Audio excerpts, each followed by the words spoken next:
आइल रे आइल गोविंदा आइल, आपन गली में जश्न बा छाइल। आइल रे आइल गोविंदा आइल, आपन गली में जश्न बा छाइल। सुना सुना सखी सब सखियन के भैया, आपन गली में आइल कन्हैया।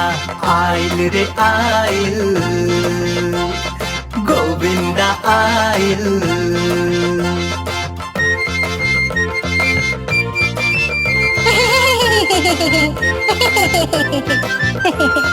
सखीजन आइल बानी, माखन लाइल बानी, कान्हा और ग्वालन में मस्ती छाइल बा। आइल रे आइल गोविंदा आइल।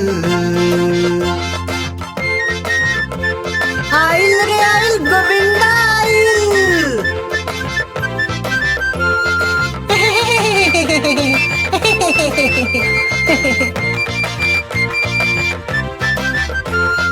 आसमान नीला बा, मौसम रंगीला बा, हांडी फोड़े खातिर कान्हा बाबू निकलन।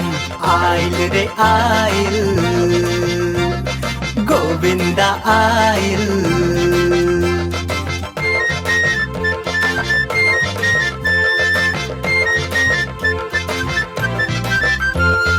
एगो के ऊपर एगो खड़ा ग्वाला अनेक, माखन चुरा के भगलस कान्हा बाटे देख।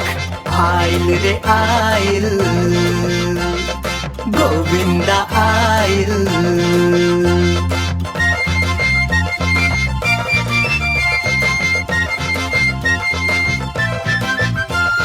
नंद के लाला सखियां और ग्वाला, सबके नचा के कान्हा बाड़े चललन। आइल रे आइल गोविंदा आइल, हमारे गली में जश्न बा छाइल।